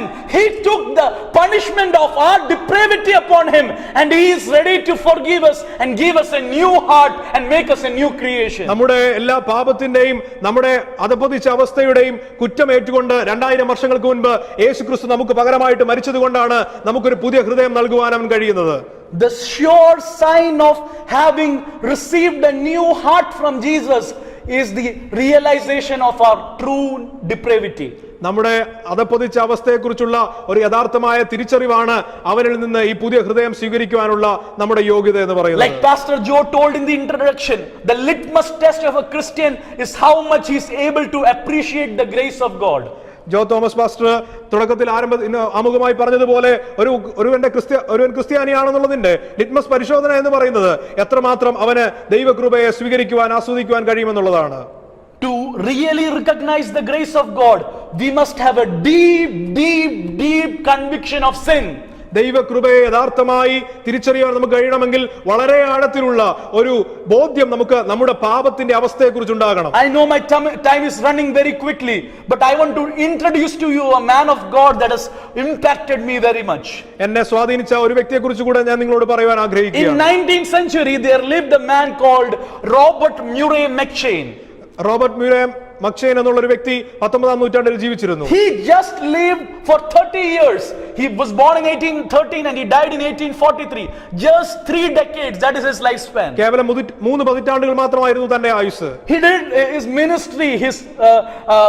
ministry as a pastor for the last 7 years of his life. ജീവിതത്തിന്റെ അവസാന 7 വർഷങ്ങൾ താൻ ഒരു ഇടയ ശുശ്രൂഷകനായി ഒരു പാസ്റ്ററൽ മിനിസ്ട്രി ചെയ്യുവാനിടയായി. His young life he invested for God, he lived for God, he was an exemplary pastor. At his funeral the whole town, at least more than 7,000 people attended his funeral. തന്റെ ജീവിതം വളരെ മാതൃകാപരവും പൂർണ്ണമായി ദൈവത്തെ സമർപ്പിച്ച ജീവിതമായിരുന്നു. തന്റെ ഫ്യൂണറലിന് തന്റെ ശവസംസ്കാര ശുശ്രൂഷയ്ക്ക് ആ ടൗൺ ആകെ 7,000-ലധികം ആളുകൾ അവിടെ കൂടുവാനായിട്ട് ഇടയായി. In the town hall of in the city of Dundee, when his funeral was going on, the drunkard of the town came forward and said, Christ will no longer walk on our streets. അവിടെ ഈ ശവസംസ്കാര ശുശ്രൂഷ നടന്നുകൊണ്ടിരിക്കുമ്പോൾ അവിടുത്തെ മദ്യപാനികൾ വന്ന് പറഞ്ഞു, ഇനി ക്രിസ്തു ഈ തെരുവീതികളിൽ കൂടെ നടക്കുകയില്ല. But what really challenged me from the life of Robert Murray McCheyne is his understanding and his realization about the condition of the human heart that has challenged me. എന്നാൽ അദ്ദേഹത്തിന്റെ ഹൃദയത്തിൽ എനിക്ക് വളരെ വെല്ലുവിളി ഉയർത്തിയ കാര്യം അദ്ദേഹത്തിന്റെ മാനുഷിക അവസ്ഥയെക്കുറിച്ചുള്ള തന്റെ ആഴമേറിയ ബോധ്യവും തന്റെ ധാരണയുമാണ്. See what people told about him. It is like Jesus walking on our streets. That is what Robert walking on our street means. Robert തെരുവിലൂടെ നടക്കുന്നത് യേശു നടക്കുന്ന പോലെയാണ് എന്നാണ് മറ്റുള്ളവർ അദ്ദേഹത്തെക്കുറിച്ച് പറഞ്ഞത്. But his writings were published after he died, and in his memoir, the book which has been at least published in 100 editions, in that book there is a quote, there is something that has really struck me. He says, the germs of every sin known to man are lodged within my heart. തന്റെ മരണാനന്തരം അദ്ദേഹത്തിന്റെ എഴുത്തുകൾ പ്രസിദ്ധീകരിക്കപ്പെടുവാനിടയെ തീർന്നു. അനേക പകർപ്പുകൾ അത് വിതരണം ചെയ്യപ്പെടുവാനിടയെ തീർന്നു. അതിൽ അദ്ദേഹം എഴുതിയിരിക്കുന്നത് പാപത്തിന്റെ എല്ലാ അണുക്കളും എന്റെ ഹൃദയത്തിൽ വാസം ചെയ്യുകയായിരുന്നു എന്ന്. Every sin known to man under heaven, in earth, the root of that sin is present in me. മനുഷ്യൻ അറിയാമായിരുന്ന എല്ലാ പാപത്തിന്റെയും വേരുകൾ എന്റെ ഹൃദയത്തിൽ വസിക്കുന്നുണ്ടായിരുന്നു. The meaning of what he said is like this: if one man's sin, Adam's sin, could defile the whole universe, Robert Murray McCheyne says, I am enough to defile the whole universe. ആദാമിന്റെ പാപത്തിന് സകല ലോകത്തെയും അശുദ്ധമാക്കുവാൻ കഴിയുമെങ്കിൽ എന്റെ പാപത്തിനും സകല ലോകത്തെയും അശുദ്ധമാക്കുവാൻ കഴിയുമായിരുന്നു എന്നുള്ളതായിരുന്നു തന്റെ ചിന്ത. My point is, he was a man who understood the depravity of his own heart. തന്റെ ഹൃദയത്തിന്റെ അധപ്പതിച്ച അവസ്ഥയെ നന്നായി തിരിച്ചറിഞ്ഞ ഒരു വ്യക്തിയായിരുന്നു അദ്ദേഹം. So he didn't follow his heart, he was following after God's heart. അദ്ദേഹം തന്റെ ഹൃദയത്തെ പിന്തുടർന്നില്ല, അദ്ദേഹം ദൈവത്തിന്റെ ഹൃദയത്തെ പിന്തുടരുന്ന ഒരു വ്യക്തിയായിരുന്നു. Let me put a quote before you that will really convey the message that I want to communicate to you. ഞാൻ നിങ്ങളോട് പറയാൻ ആഗ്രഹിക്കുന്ന സന്ദേശം ഉൾക്കൊള്ളുന്ന ഒരു ഉദ്ധരണി ഞാൻ നിങ്ങളുടെ മുമ്പാകെ പങ്കുവയ്ക്കട്ടെ. The greatest difficulty in conversion is to win the heart to God. പരിവർത്തനത്തിൽ ഏറ്റവും വലിയ ചലഞ്ച്, ഏറ്റവും വലിയ വെല്ലുവിളി എന്ന് പറയുന്നത് ഒരു ഹൃദയത്തെ ദൈവത്തിന് വേണ്ടി നേടുക എന്നുള്ളതാണ്. The greatest difficulty after conversion is to keep the heart with God. പരിവർത്തനത്തിന് ശേഷമുള്ള ഏറ്റവും ബുദ്ധിമുട്ടേറിയ കാര്യം ഈ ഹൃദയത്തെ ദൈവത്തിന് വേണ്ടി സൂക്ഷിക്കുക എന്നുള്ളതാണ്. When you're really born again, you have a new heart. നിങ്ങൾ വാസ്തവമായി വീണ്ടും ജനിക്കുമ്പോൾ നിങ്ങൾക്കൊരു പുതിയ ഹൃദയം ഉണ്ടാവുകയാണ്. But that does not end with that. Every day of your life, it is a struggle to keep your heart connected with God, because your heart will always wander. It will always want to go back to the old nature. എന്നാൽ അവിടെ കൊണ്ട് അവസാനിക്കുന്നില്ല. വീണ്ടും ഓരോ ദിവസവും ഈ ഹൃദയത്തെ ദൈവത്തിന് വേണ്ടി സൂക്ഷിക്കുവാനുള്ള നിരന്തരമായ ഒരു സംഘടനത്തിൽ നമ്മൾ ഏർപ്പെടുകയാണ്. കാരണം നമ്മുടെ ഹൃദയം ദൈവത്തിൽ നിന്ന് അകന്ന് അലഞ്ഞു തിരിയുവാൻ ആഗ്രഹിക്കുന്ന പ്രവണതയുള്ളതാണ്. Those who have not had that new birth experience, that conviction of sin, this evening I call you to be convicted of your sins and receive a new heart from the Lord. പുതുജന അനുഭവമോ പാപത്തെക്കുറിച്ച് ബോധ്യമില്ലാത്തവരോട് ഞാൻ ഇന്ന് വൈകുന്നേരം പറയുവാൻ ആഗ്രഹിക്കുന്നു, നിങ്ങളുടെ പാപത്തെക്കുറിച്ച് ബോധ്യമുണ്ടായി നിങ്ങൾ ദൈവത്തിങ്കിലേക്ക് വന്ന് പുതിയ ഹൃദയം സ്വീകരിക്കുക. But to those who have experienced the conversion, who have experienced Jesus, let me quote Proverbs 4:23. Above all else, guard your heart, for it is the wellspring of life. എന്നാൽ ഹൃദയത്തെ കർത്താവിനെ രക്ഷകനായി സ്വീകരിച്ച പുതുജന്മം പ്രാപിച്ചവരോട് ഞാൻ സദൃശവാക്യങ്ങൾ ഉദ്ധരിച്ച് പറയട്ടെ, നിങ്ങളുടെ ഹൃദയത്തെ നിങ്ങൾ സൂക്ഷിക്കുക, കാരണം നിങ്ങളുടെ ഹൃദയമാണ് ജീവന്റെ സകലത്തിന്റെയും ഉറവ എന്ന് പറയുന്നത്. Our quest is not to follow our own hearts, നമ്മുടെ ആഗ്രഹം, നമ്മുടെ അന്വേഷണം എന്ന് പറയുന്നത് നമ്മുടെ ഹൃദയത്തെ പിന്തുടരുവാനല്ല, but to guard our hearts from turning back into a heart of stone, from being hardened. എന്നാൽ നമ്മുടെ അന്വേഷണം, നമ്മുടെ ഹൃദയം കഠിനപ്പെട്ടു പോകാതെ വീണ്ടും കല്ലായി മാറാതെ നമ്മുടെ ഹൃദയത്തെ സൂക്ഷിക്കുക എന്നുള്ളതാണ്. Let me tell you, brothers and sisters, this has been my struggle in my Christian journey. ഞാൻ പറയട്ടെ, എന്റെ ക്രിസ്തീയ ജീവിതത്തിൽ എനിക്ക് നേരിടുന്ന സംഘർഷം ഇതാണ്. At a tender age, in my family prayer, listening to the words of my mother, I submitted my life in 2001. ചെറിയ പ്രായത്തിൽ എന്റെ മാതാവിന്റെ പ്രാർത്ഥനാ വാചകങ്ങൾ കേട്ട് ഞാൻ 2001 കർത്താവിനായ രക്ഷകനായി സ്വീകരിച്ചു. I believe there was conviction of sin in that small age, how much I could know. എന്റെ ആ ഇളം പ്രായത്തിൽ എനിക്ക് ഉള്ള അറിവ് വെച്ചിട്ട് യേശുവിനെ സ്വീകരിക്കുവാനുള്ള ബോധ്യം എന്നിലുണ്ടായി. But understanding the true condition of my heart has been a journey that is going on. എന്നാൽ എന്റെ ഹൃദയത്തിന്റെ യഥാർത്ഥ അവസ്ഥയെ തിരിച്ചറിയുക എന്നുള്ളത് ഇന്നും തുടരുന്ന ഒരു യാത്രയാണ്. Waves of conviction hit at various points of my life, especially in my teenage life. എന്റെ ഹൃദയത്തിൽ ബോധ്യങ്ങൾ പിന്നീട് ദൈവം വീണ്ടും ആവർത്തിച്ചുറപ്പിച്ചുകൊണ്ടിരുന്നു, പ്രത്യേകിച്ചും എന്റെ I കൗമാരപ്രായത്തിൽ. realized that being a pastor's son is not a license, or is not a proof that I am a child of God. ഒരു ദൈവപൈതലാണെന്നുള്ളതിന്റെ തെളിവല്ല ഒരു പാസ്റ്ററുടെ മകനായിരിക്കുക എന്നുള്ളതെന്ന് ഞാൻ തിരിച്ചറിഞ്ഞു. I understood my heart is always ready to leave God. ഞാൻ മനസ്സിലാക്കി എന്റെ ഹൃദയം ഏത് നിമിഷവും ഏത് നേരത്തും ദൈവത്തെ ഉപേക്ഷിക്കുവാൻ സന്നദ്ധമായി പ്രവണതയുള്ളതാണ് എന്നുള്ളത്. And conviction of sin drew me closer to God. എന്നാൽ പാപത്തിന്റെ കുറിച്ചുള്ള ബോധ്യം എന്നെ ദൈവത്തിലേക്ക് കൂടുതൽ പിടിച്ചു നിർത്തി. One such moment of conviction led me to submit my whole life to Jesus. അപ്രകാരമുള്ള ഒരു ബോധ്യത്തിന്റെ നിമിഷം എന്റെ പൂർണ്ണമായി എന്റെ ജീവിതത്തെ ദൈവത്തിലേക്ക് യേശുവിലേക്ക് സമർപ്പിക്കുന്നതിനായി എന്നെ നയിച്ചു. We had talked about following hard, does it lead to a true freedom? നമ്മൾ ചിന്തിച്ചത് ഹൃദയത്തെ പിന്തുടരുന്നത് യഥാർത്ഥ സ്വാതന്ത്ര്യത്തിലേക്ക് നമ്മളെ നയിക്കുമോ എന്നുള്ളതാണ്. From the scripture and from my experience, let me tell you, I have been shocked by the condition of my own heart. വചനത്തിൽ നിന്നും എന്റെ അനുഭവത്തിൽ നിന്നും ഞാൻ പറയട്ടെ, ഹൃദയത്തിന്റെ അവസ്ഥ തിരിച്ചറിയുന്നത് എന്നിൽ ഞെട്ടലുളവാക്കി. It has caused regrets in my life. അതെന്റെ ജീവിതത്തിൽ പശ്ചാത്താപം ഉളവാക്കി. But let me me highlight one decision in my life where I did not follow my heart, but where I followed God's voice, where I followed God's word and His heart. എന്റെ ഹൃദയത്തെ അല്ല ദൈവത്തിന്റെ വചനത്തെയും ദൈവത്തെയും പിന്തുടരുന്ന എന്റെ ബോധ്യം ഞാൻ നിങ്ങളോട് പങ്കുവെക്കട്ടെ. It was my decision to serve the Lord the rest of my life full time. പൂർണ്ണസമയ സുവിശേഷ വേലയ്ക്കായി എന്നെ തന്നെ സമർപ്പിച്ച ഒരു ബോധ്യമായിരുന്നു അത്. Let me tell you something. I have not regretted that decision even for one moment the last 8 years of my life. കർത്താവിന് വേണ്ടി പൂർണ്ണമായി സമർപ്പിച്ച ജീവിതത്തെ കുറിച്ചുള്ള എനിക്ക് ഒരു പശ്ചാത്താപവും കഴിഞ്ഞ 8 വർഷത്തിനുള്ളിൽ എനിക്ക് ഒരു നിമിഷത്തിൽ പോലും ഒരു പശ്ചാത്താപവും ആ വിഷയത്തിൽ തോന്നിയിട്ടില്ല. This is real freedom. ഇതാണ് യഥാർത്ഥ സ്വാതന്ത്ര്യം. It is not just access, ability or desire. അത് കേവലം സാധ്യതയും പ്രാപ്തിയും ആഗ്രഹങ്ങളും മാത്രമല്ല. It is you doing something which you will not regret for the next 1000 years. 1000 വർഷം കഴിഞ്ഞാലും പശ്ചാത്തപിക്കാനാകാത്ത ഒരു തീരുമാനമെടുക്കുവാൻ ആവശ്യമായ ബോധ്യമാണത്. So let me tell you the secret of a regret free life. ഒരു പശ്ചാത്താപ രഹിതമായ ജീവിതത്തിന്റെ രഹസ്യം ഞാൻ നിങ്ങളോട് പങ്കുവെക്കട്ടെ. Instead of follow your own heart, നിങ്ങളുടെ ഹൃദയത്തെ പിന്തുടരുന്നതിന് പകരം when the world says follow your heart, ലോകം നിങ്ങളുടെ ഹൃദയത്തെ പിന്തുടരുക നിങ്ങളോട് പറയുമ്പോൾ, let us say, Lord Jesus, help me to follow your heart. നമുക്ക് കർത്താവിനോട് പ്രാർത്ഥിക്കാം, കർത്താവേ നിന്റെ ഹൃദയത്തെ പിന്തുടരുവാൻ എന്നെ സഹായിക്കണമേ. It is not following a heart which will always lead us to regret. നമ്മളെ എപ്പോഴും പശ്ചാത്താപത്തിലേക്ക് നയിക്കുന്ന നമ്മുടെ ഹൃദയത്തെ പിന്തുടരുക എന്നുള്ളതല്ല. Like Robert Murray McCheyne said, every sin known to man is in this heart. Robert പറഞ്ഞതുപോലെ മനുഷ്യന് അറിയാവുന്ന എല്ലാ പാപങ്ങളും എന്റെ ഹൃദയത്തിലുണ്ട്. When we read the newspaper, we are so shocked. How can people do that? പത്രം വായിച്ച് പല വാർത്തകളും കാണുമ്പോൾ നമ്മൾ പലപ്പോഴും ഞെട്ടാറുണ്ട്. ഇത് എങ്ങനെ മനുഷ്യന് ഇത് ചെയ്യുവാനായിട്ട് കഴിയുന്നു? If the Lord had not restrained us, we are more capable of more evil. ദൈവം നമ്മളെ തടഞ്ഞു നിർത്തിയില്ലായിരുന്നെങ്കിൽ ഇതിലധികം ദുഷ്ടത പ്രവർത്തിക്കുന്നവരായി നമ്മൾ മാറിയാൽ. Let me tell you something.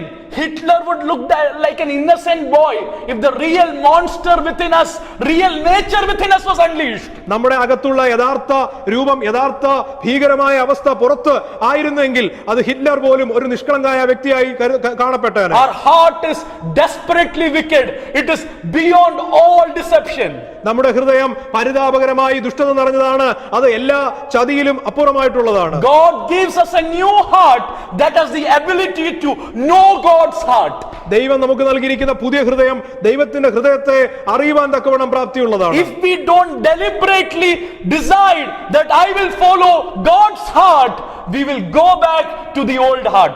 നാം ദൈവത്തിന്റെ ഹൃദയത്തെ പിന്തുടരുമെന്ന് മനഃപൂർവ്വമായി തീരുമാനമെടുത്തില്ല എങ്കിൽ നമ്മുടെ പഴയ ഹൃദയത്തെ പിന്തുടരുന്ന അവസ്ഥയിലേക്ക് നാം പിന്മാറി പോകാനിടയുണ്ട്. There is an old English hymn that has really spoken to me in moments of such convictions. അത്തരമുള്ള ബോധ്യങ്ങളിൽ എന്നോട് ഇടപെട്ടിട്ടുള്ള ഒരു പഴയ ക്രിസ്തീയ സ്തുതിഗീതമുണ്ട്. It says like this: "Oh to grace, how great a debtor daily I am constrained to be.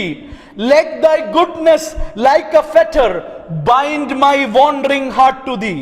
ഈ പാട്ട് ഇങ്ങനെയാണ് പറയുന്നത്: ഞാൻ കൃപയോട് അത്രമാത്രം കടപ്പെട്ടിരിക്കുകയാണ്. കാരണം ദൈവമേ നിന്റെ നന്മ ഒരു ചങ്ങല പോലെ എന്റെ അലഞ്ഞു തിരിയുന്ന ഹൃദയത്തെ അങ്ങയോട് ചേർത്ത് നിർത്തട്ടെ. Prone to wander, Lord, I feel it. Prone to leave the God I love. Here's my heart, Lord, take and seal it. Seal it for thy courts above. ദൈവമേ അലഞ്ഞു തിരിയുവാനും എന്റെ ദൈവത്തെ ഉപേക്ഷിക്കുവാനും തക്കവണ്ണം പ്രവണതയുള്ള എന്റെ ഹൃദയത്തെ അങ്ങയോട് ചേർത്ത് നിർത്തണമേ, അങ്ങേക്കായി മുദ്രയിട്ട് സൂക്ഷിക്കണമേ എന്ന് ഈ പാട്ടുകാരൻ പാടുകയാണ്. This evening who will pray, Lord, my heart is prone to wander. ഈ വൈകിയ സമയത്ത് ആരാണ് പ്രാർത്ഥിക്കുന്നത്? ദൈവമേ എന്റെ ഹൃദയം അലഞ്ഞു തിരിയുവാൻ തക്കവണ്ണമുള്ള പ്രവണതയുള്ളതാണ്. When I listen to these messages, I am so excited. ഈ സന്ദേശം കേൾക്കുമ്പോൾ എന്നിൽ വളരെ ആവേശമുണ്ടാകുന്നുണ്ട്. But tomorrow morning I wake up, I go into the old world, my old desires that calling me out. എന്നാൽ നാളെ രാവിലെ ഞാൻ എഴുന്നേൽക്കുമ്പോൾ എന്റെ പഴയ മോഹങ്ങൾ വീണ്ടും എന്നെ പുറകോട്ട് വലിക്കുകയാണ്. I am so prone to wander, Lord. ഞാൻ അലഞ്ഞു തിരിയുവാൻ തക്കവണ്ണമുള്ള പ്രവണതയുള്ളവനാണ്. Let your goodness like fetters, like chains, bind my wandering heart to your heart. നിന്റെ നന്മ, നിന്നിലെ നന്മകൾ, നിന്റെ കൃപ എന്നെ ഒരു ചങ്ങല കൊണ്ടെന്ന പോലെ അങ്ങയോട് ചേർത്ത് നിർത്തട്ടെ. Knowing and sticking to the heart of the Lord is the biggest joy in this life. ഈ ജീവിതത്തിലെ ഏറ്റവും വലിയ സന്തോഷം എന്ന് പറയുന്നത് ക്രിസ്തുവിനെ അറിയുകയും അവനോട് ചേർന്ന് നിൽക്കുകയും ചെയ്യുവാനിടയാകുന്നത്. Let me just say very shortly 3 things that will happen if you really pray, Lord, help me to follow your heart. ദൈവമേ നിന്റെ ഹൃദയത്തെ പിന്തുടരുവാൻ എന്നെ സഹായിക്കണമേ എന്ന് നമ്മൾ പ്രാർത്ഥിച്ചാൽ വാസ്തവമായി സംഭവിക്കുന്ന 3 കാര്യങ്ങൾ ഞാൻ നിങ്ങളോട് ചുരുക്കമായി പറയട്ടെ. This evening I hope this message challenges you to leave the world's slogan that tells you to follow your own heart. നിങ്ങളുടെ ഹൃദയത്തെ പിന്തുടരുക എന്നുള്ള ലോകത്തിന്റെ മുദ്രാവാക്യത്തെ ഉപേക്ഷിക്കുവാൻ ഈ വൈകിയ സമയത്ത് ഈ സന്ദേശം നിങ്ങളിൽ വെല്ലുവിളി ഉണർത്തട്ടെ എന്ന് ഞാൻ പ്രാർത്ഥിക്കുകയാണ്. And I believe that your heart is starting to cry, the heart cry like this, Lord, help me to follow your heart. ദൈവമേ നിന്റെ ഹൃദയത്തെ പിന്തുടരുവാൻ എന്നെ സഹായിക്കണമേ എന്നുള്ള ഹൃദയത്തിൽ നിന്നുള്ള ഒരു നിലവിളി ഇന്ന് ഉയരുന്നു ഞാൻ പ്രതീക്ഷിക്കുകയാണ്. When we look into the New Testament, we looked at the words of Jesus about the human heart. പുതിയ നിയമത്തിൽ യേശുവിന്റെ വാക്കുകളിൽ നാം മനുഷ്യ ഹൃദയത്തെ കുറിച്ച് കാണുമ്പോൾ at the same time in New Testament we see people who stood close to Jesus, who knew the heartbeat of Jesus, who were so intimate with Jesus. നമ്മൾ അതേസമയം തന്നെ പുതിയ നിയമത്തിൽ യേശുവിന്റെ ഹൃദയമിടിപ്പുകൾ അറിയാമായിരുന്ന യേശുവിനോട് ഉറ്റ ബന്ധമുണ്ടായിരുന്ന വ്യക്തികളെ നാം പുതിയ നിയമത്തിൽ കാണുന്നുണ്ട്. So for me the one which was very close to the heart of Jesus is the beloved apostle John.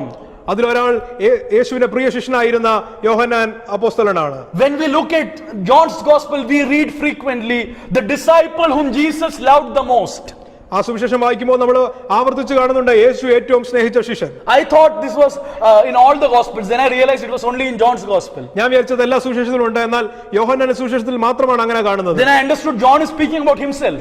അവിടെ എനിക്ക് മനസ്സിലായി യോഹന്നാൻ തന്നെ കുറിച്ച് തന്നെ പറയുകയാണ്. Then I understood that John was so close to the heart of Jesus, he could realize the love of Jesus for him better than others. എനിക്ക് മനസ്സിലാവുവാനിടയായി തീർന്നു യേശുവിന്റെ ഹൃദയത്തെ അനുഗമിച്ചിരുന്ന ഒരു വ്യക്തിയായിരുന്നു യോഹന്നാൻ. മറ്റുള്ളവരെക്കാൾ അധികം യേശുവിന്റെ ഹൃദയത്തെ തിരിച്ചറിയുവാൻ, യേശുവിന്റെ ഹൃദയത്തെ തന്നോടുള്ള സ്നേഹത്തെയും തിരിച്ചറിയുവാനായിട്ട് യോഹന്നാന് കഴിഞ്ഞിരുന്നു. It's not that John had a special partial love. Jesus had some partiality to John.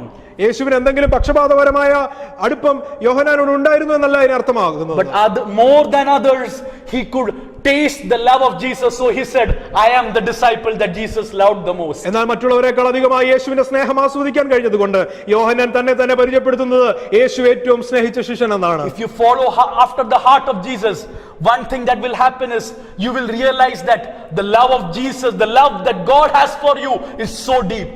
ദൈവത്തിന്റെ സ്നേഹം എത്ര ആഴമുള്ളതാണെന്ന്, നമ്മളോടുള്ള ക്രിസ്തുവിന്റെ സ്നേഹം എത്ര വലിയതാണെന്ന് യേശുവിന്റെ ഹൃദയത്തെ നമ്മൾ പിന്തുടരുവാൻ തീരുമാനിച്ചാൽ നമുക്ക് തിരിച്ചറിയുവാനായിട്ട് Even if all my friends reject me, if even in all my peer group they start mocking me, ridiculing me, even if the world turns against me, it does not matter because I have experienced the love and everlasting love. നിത്യമായ അനന്തമായ സ്നേഹം ഞാൻ ആസ്വദിക്കുന്നതുകൊണ്ട് എന്റെ സ്നേഹിതരോ മുഴു ലോകമോ തന്നെ എന്നെ തിരസ്കരിച്ചാലും അപമാനിച്ചാലും എനിക്കെതിരായി തിരിഞ്ഞാലും എനിക്ക് ക്രിസ്തുവിന്റെ സ്നേഹത്തെ ആഴത്തിൽ ആസ്വദിക്കാൻ കഴിയും. You will be delighting in the ocean of the love of Jesus. ദൈവസ്നേഹത്തിന്റെ സമുദ്രത്തിൽ ആനന്ദിക്കുന്നവരായി നാം മാറും. Then it does not matter what is the world's opinion. ലോകത്തിന്റെ അഭിപ്രായം എന്താണെന്നുള്ളത് പിന്നീട് പ്രസക്തമല്ല. It doesn't matter what is the latest fashion, latest trend. I don't care. പിന്നീട് ഏറ്റവും പുതിയ പ്രവണതകൾ എന്താണ്, ഏറ്റവും പുതിയ ഫാഷൻ എന്താണെന്നുള്ളത് എന്നെ ബാധിക്കുന്ന വിഷയമല്ല. I live to hear his voice. I live to experience his love. അവന്റെ ശബ്ദം കേൾക്കുവാൻ, അവന്റെ സ്നേഹം ആസ്വദിക്കാനാണ് പിന്നീടുള്ള നമ്മുടെ ജീവിതം. And what do I long to listen? My beloved son, my beloved daughter, in whom I am well pleased. ഞാൻ കേൾക്കുവാൻ ആഗ്രഹിക്കുന്ന ശബ്ദം എന്താണ്? ഞാൻ സ്നേഹിക്കുന്ന എന്റെ പ്രിയപുത്രൻ, ഞാൻ സ്നേഹിക്കുന്ന എന്റെ പ്രിയപുത്രി എന്നുള്ള വാക്കുകളാണ്. Conviction of sin gives us a new heart. Conviction of sin keeps our heart new. പാപത്തെക്കുറിച്ചുള്ള ബോധ്യം നമുക്കൊരു പുതിയ ഹൃദയം നൽകുന്നു. പാപത്തെക്കുറിച്ചുള്ള ബോധ്യം നമ്മുടെ ഹൃദയത്തെ പുതുതായി സൂക്ഷിക്കുന്നു. But as we pray, Lord, I want to follow your heart, the first thing is you get a realization of God's love. How wretched I am, but his love, there is nothing can that wipe away his love from me. നമ്മൾ നമ്മുടെ വാസ്തവമായ ദൈവത്തിന്റെ ഹൃദയത്തെ പിന്തുടരുമ്പോൾ നാം തിരിച്ചറിയുന്നത് എത്ര വലുതാണ് ദൈവത്തിന്റെ സ്നേഹം, എത്ര അധപ്പതിച്ചവനാണ് ഞാൻ. എന്നെ ദൈവത്തിന്റെ സ്നേഹത്തിൽ നിന്ന് വേർപിരിക്കുവാൻ, മായ്ച്ചു കളയുവാൻ ആർക്കും സാധ്യമല്ല. He knew who I am. He knew the condition of my heart. He knew what I am capable of. But he still loved me. He bled and died. How marvelous, how wonderful is the Savior's love for me. ഞാൻ ആരാണെന്നും എന്റെ ഹൃദയത്തിന്റെ അവസ്ഥ എന്താണെന്നും നന്നായി അറിഞ്ഞിട്ടും എന്നെ ഇത്രമാത്രം സ്നേഹിക്കുന്ന ദൈവത്തിന്റെ സ്നേഹം എത്രമാത്രം വലിയതാണ്, എത്രമാത്രം അത്ഭുതകരമാണത്. When I was in the lap of my mother, like the world looked at me and said, such an innocent child. The Lord knew what this innocent child will do, will think, and what he is capable of. All the wickedness he knew, but he still loved me. എന്റെ മാതാവിന്റെ കയ്യിൽ ഒരു ശിശുവായിരുന്നപ്പോൾ ലോകം എന്നെ നോക്കി പറഞ്ഞു, വളരെ നിഷ്കളങ്കനായ ഒരു കുഞ്ഞ്. എന്നാൽ ആ സമയത്ത് തന്നെ എന്റെ ഹൃദയത്തെ നോക്കി, ഈ ഹൃദയം എന്തെല്ലാം ദുഷ്ടത പ്രവർത്തിക്കുമെന്ന്, എന്തൊക്കെ ആയിത്തീരുമെന്ന് ദൈവത്തിന് നന്നായി അറിയാമായിരുന്നു. ഈ ദുഷ്ടതകളെല്ലാം അറിഞ്ഞിട്ടും എന്റെ ഹൃദയത്തിന്റെ യഥാർത്ഥ അവസ്ഥ അവൻ നന്നായി അറിഞ്ഞിട്ടും എന്നെ സ്നേഹിച്ചു എന്നുള്ളതാണ് അവന്റെ സ്നേഹത്തിന്റെ വലിപ്പം. That is the love that we see on the cross. That is the love that we need to realize deeper, so that the attachments of the world will be removed from us. ആ സ്നേഹമാണ് നാം ക്രൂശിൽ കാണുന്നത്. ആ സ്നേഹമാണ് ദൈവം നമുക്ക് നൽകുന്നത്. ആ സ്നേഹമാണ് ലോകത്തിന്റെ എല്ലാ കെട്ടുപാടുകളിൽ നിന്നും നമ്മളെ മോചിപ്പിക്കുന്നത്. Second thing, the love of Jesus, not only the experience of the love of Jesus that we see, that we understand after following God's heart. After following the Lord's heart, the second thing is there will be a visible change in our nature. ദൈവത്തിന്റെ ഹൃദയത്തെ അനുഗമിക്കുമ്പോൾ ദൈവ സ്നേഹത്തിന്റെ അനുഭവം മാത്രമല്ല, ഒരു ദൃശ്യമായ പ്രകടമായ മാറ്റം നമ്മുടെ ജീവിതത്തിൽ ഉണ്ടാകുവാനിടയായി. The sons of thunder became the apostle of love. ഇടിമക്കൾ എന്നറിയപ്പെട്ടിരുന്നവർ സ്നേഹത്തിന്റെ അപ്പോസ്തലന്മാരായി മാറി. You will be changed radically if you follow the heart of Jesus. ക്രിസ്തുവിന്റെ ഹൃദയത്തെ നമ്മൾ പിന്തുടരുകയാണെങ്കിൽ നമ്മൾ വളരെ വ്യാപകമായി, വളരെ വ്യക്തമായി നമുക്കുള്ള ഒരു മാറ്റം ഉണ്ടാകുവാനിടയായി. The change will be evident in all your life, walks of life. നമ്മുടെ ജീവിതത്തിന്റെ എല്ലാ തുറകളിലും വളരെ പ്രകടമായ നിലയിൽ ഉള്ളൊരു മാറ്റം നമ്മളിൽ ഉണ്ടാകും. Third and very important thing that I understood, that really that was an insight that came to me. മൂന്നാമതായി എന്നിൽ ലഭിച്ച ഒരു ഉൾക്കാഴ്ച ഇപ്രകാരമാണ്. You know the apostle Thomas, the one who doubted that Jesus was resurrected. യേശു ഉയർത്തെഴുന്നേറ്റോ എന്ന് സന്ദേഹിച്ച അപ്പോസ്തലനായ തോമസിനെ കുറിച്ച് നമുക്കറിയാം. To remove his doubt, when Jesus opened laid bare his hands and opened his side, we know Apostle Thomas was examining Jesus. അപ്പോസ്തലനായ Thomas നമുക്കറിയാം, യേശു തന്റെ മുമ്പിൽ വന്ന് തന്റെ വിലാപ്പുറവും തന്റെ കൈയും തന്നെ കാണിച്ചപ്പോൾ തോമസ് തന്നെ പരിശോധിച്ച് നോക്കുന്നതായിട്ട് നമുക്ക് കാണാനായിട്ട് കഴിയും. I have read this that really struck me, that I have never forgotten. ഞാൻ ഈ വായിച്ച ഈ കാര്യം എന്റെ ഹൃദയത്തിൽ നിന്ന് മറന്നു പോകാതെ എന്നെ അത് വളരെ സ്പർശിക്കുവാനിടയായി. While Thomas was examining the side of Jesus, it is told as an anecdote, but it really makes sense. When Thomas was examining the side of Jesus, he could really know the heartbeat of Jesus. That led him to our nation, India. Thomas യേശുവിന്റെ മുറിവുകളെ പരിശോധിച്ചപ്പോൾ വാസ്തവമായി യേശുവിന്റെ ഹൃദയമിടിപ്പുകളെ അദ്ദേഹത്തിന് കേൾക്കുവാൻ കഴിഞ്ഞു. അതാണ് അദ്ദേഹത്തെ ഇന്ത്യയിലേക്ക് നയിച്ചത് എന്ന് ഞാൻ വായിക്കുവാനിടയായി.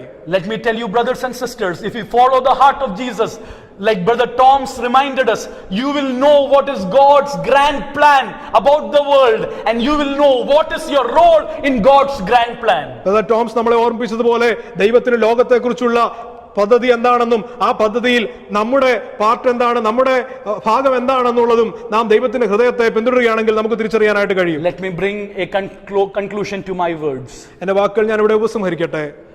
Realizing the true condition of our hearts is the beginning of a exciting journey. നമ്മുടെ ഹൃദയത്തിന്റെ യഥാർത്ഥ അവസ്ഥയെ തിരിച്ചറിയുക എന്നുള്ളത് വളരെ ആവേശകരമായ ഒരു യാത്രയുടെ തുടക്കമാണ്. It is a daily realization. അതൊരു ദിനംതോറുമുള്ള തിരിച്ചറിവാണ്. It's not just a one-time repentance. അത് ഒരു തവണയുള്ള ഒരു മാനസാന്തരമല്ല. The first thesis of the 95 theses that Martin Luther struck to the door of the chapel at Wittenberg says it all. വിറ്റൻബർഗിന്റെ chapel വാതിക്കൽ Martin Luther പതിപ്പിച്ച 95 വിഷയങ്ങളും അത് നമ്മളെ വിളിച്ചറിയിക്കുന്ന ഒരു കാര്യമാണ്. The first thesis says it all. ഒന്നാമതായി പറഞ്ഞത് ഒന്നാമത്തേത് തന്നെ അതിനെല്ലാം വ്യക്തമാക്കുന്ന ഒരു കാര്യമാണ്. The Christian life is a life of repentance from start to end. ക്രിസ്തീയ ജീവിതം എന്ന് പറയുന്നത് ആരംഭം മുതൽ അവസാനം വരെ ഒരു മാനസാന്തരത്തിന്റെ ജീവിതമാണ്. It is a constant realization of our depravity. അത് നമ്മുടെ അധപ്പതിച്ച അവസ്ഥയുടെ നിരന്തരമായ തിരിച്ചറിയലാണ് എന്നാണ് പറഞ്ഞത്. It's a constant realization of God's love in spite of our depravity. നമ്മുടെ അധപ്പതിച്ച അവസ്ഥയിലും ദൈവത്തിന്റെ സ്നേഹത്തെ തിരിച്ചറിയുന്നതാണ് ഈ മാനസാന്തരത്തിന്റെ അനുഭവം. It is a constant transformation to his nature. അത് ദൈവത്തിന്റെ പ്രകൃതത്തോടുള്ള നിരന്തരമായ ഏകീഭവിക്കലാണ്, പരിവർത്തനമാണ് എന്നാണ്. It is a constant walk on a journey to fulfill God's dream, God's heart's desire concerning our life. ദൈവത്തിന്റെ സ്വപ്നങ്ങളും ദൈവത്തിന്റെ ഹൃദയ വിചാരങ്ങളും നമ്മുടെ ജീവിതത്തെക്കുറിച്ചുള്ളത് നിവർത്തീകരിക്കുവാനുള്ള ഒരു യാത്രയാണത്. How many of us will pray, I don't want to follow my heart, Lord Jesus, help me to follow your heart. നമ്മളിൽ എത്ര പേർ പ്രാർത്ഥിക്കും, ദൈവമേ എനിക്ക് എന്റെ ഹൃദയത്തെ പിന്തുടരേണ്ട, ഞാൻ അങ്ങയുടെ ഹൃദയത്തെ പിന്തുടരുവാൻ അങ്ങയെ എന്നെ സഹായിക്കണം. How many of us will say, Lord, change my heart, make it new? എത്ര പേർ പ്രാർത്ഥിക്കും, ദൈവമേ എന്റെ ഹൃദയത്തെ മാറ്റണമേ, അതിനെ പുതിയതാക്കണമേ? How many of us will say, the preacher, the person who shared the word told us, this is the condition of the heart. I cannot understand it, but Lord, reveal to me who I am and let me be broken before your word. ദൈവവചന ശുശ്രൂഷൻ ഇപ്രകാരം സംസാരിക്കാനിടയെ തീർന്നു. ദൈവമേ എന്റെ ഹൃദയത്തെ യഥാർത്ഥമായി തിരിച്ചറിയുവാനും നുറുക്കപ്പെടുവാനും എന്നെ സഹായിക്കണമേ. Those who are want to commit afresh before this word, I want you to raise your hands and we'll pray together that the Lord will lead us on in this journey of following his heart. ഈ വചനത്തിന് മുൻപാകെ പുതുതായി തങ്ങളുടെ ജീവിതത്തെ ദൈവത്തിലേക്ക് സമർപ്പിക്കുവാൻ ആഗ്രഹിക്കുന്നവർ, ദൈവത്തിന്റെ ഹൃദയത്തെ പിന്തുടരുവാൻ ആഗ്രഹിക്കുന്നവർ, നിങ്ങളുടെ കരങ്ങളെ ഉയർത്തുവാൻ നമുക്ക് ഒരുമിച്ച് പ്രാർത്ഥിക്കുവാൻ തക്കവണ്ണം ഞാൻ ആഹ്വാനം ചെയ്യുകയാണ്. Lord Jesus, help us to follow your heart till the end of life's journey. കർത്താവായ യേശുവേ, ജീവിതത്തിന്റെ അവസാന യാത്രയുടെ അവസാനം വരെയും അങ്ങയുടെ ഹൃദയത്തെ പിന്തുടരുവാൻ ഞങ്ങളെ സഹായിക്കണമേ. Prone to wander, Lord, I feel it. Prone to leave you whom I love. ദൈവമേ എന്റെ ഹൃദയത്തിന് അങ്ങയെ ഉപേക്ഷിക്കുവാനും അലഞ്ഞു തിരിയുവാനും തക്കവണ്ണമുള്ള പ്രേരണയുള്ളതാണ്. Let your goodness like a chain bind me to you. ഒരു ചങ്ങല പോലെ അവിടുത്തെ സ്നേഹം, അവിടുത്തെ നന്മ എന്റെ ഹൃദയത്തെ അങ്ങയോട് ചേർത്ത് വെക്കട്ടെ. Take my heart and seal it for your courts above. എന്റെ ഹൃദയത്തെ മുദ്രയിടണമേ, അങ്ങയ്ക്ക് വേണ്ടി, അങ്ങയുടെ ചിന്തകൾക്ക് വേണ്ടി എന്റെ ഹൃദയത്തെ മുദ്രയിട്ട് വേർതിരിക്കണമേ. In Jesus' name we pray. യേശുവിൻ നാമത്തിൽ ഞങ്ങൾ പ്രാർത്ഥിക്കുന്നു. God bless you all. Have a wonderful evening. ദൈവം നമ്മെ അനുഗ്രഹിക്കുമാറാകട്ടെ.